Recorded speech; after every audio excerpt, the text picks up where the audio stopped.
What's up mga bro? Kamusta kayo lahat? So as you can see, nandito tayo ngayon sa Start Hallway dahil meron akong konting eksperimento na ginagawa.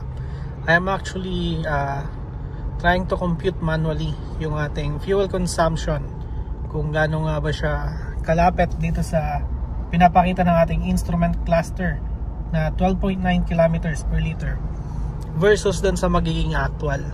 So kahapon nagpa full tank ako sa Petron, diesel max yung ginamit ko, and nag-ikot-ikot na rin ako ng konti, kaya umakyat na yung ating mileage ngayon ng 9,459. So tinatry ko pa siyang i-drive ng mas malayo-layo pa, at nang sa ganon mas makita natin yung ating mas malapit dun sa katotohanan yung ating magiging computation.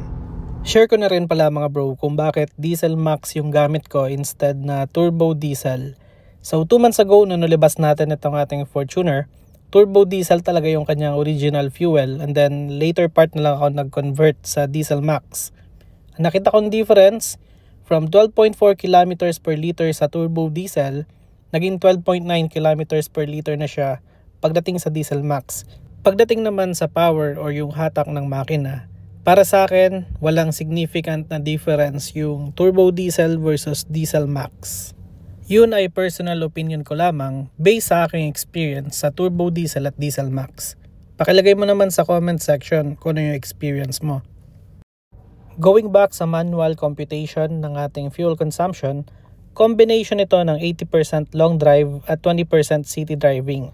Ito kasi yung madalas na daily driving experience ko. Kaya 2 months pa lang nakaka 9,400 na yung ating mileage. So mga bro, papunta ulit tayo dito sa Petron kung saan tayo nagpa full tank kahapon. Magpapa full tank ulit tayo nang sa ganun malaman natin yung actual liters na na-consume natin. So ito na nga mga bro, 11.63 liters yung ating na-consume at 173 kilometers yung ating tinakbo. Bale, 9,322 yung ating beginning mileage at ang ending mileage naman natin ay 9,495. I-divide lang natin ang 173 kilometers na tinakbo natin sa 11.63 liters na ating kinonsume. Ang kalalabasan nito ay 14.9 kilometers per liter. Kung ikukumpara natin ito sa 12.9 na nakalagay sa ating instrument cluster, merong variance na 2 kilometers per liter. So, tipid ba yung ating Toyota Fortuner?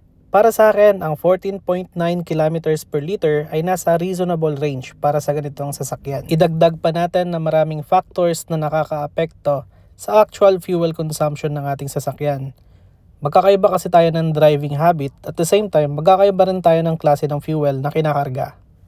So that's it for today's video. Hopefully nakatulong ito para ma-identify kung ilan yung actual fuel consumption ng ating Toyota Fortuner. Sa next video, subukan naman nating computein kung ilan naman yung fuel consumption ng ating 2024 Toyota Hilux G.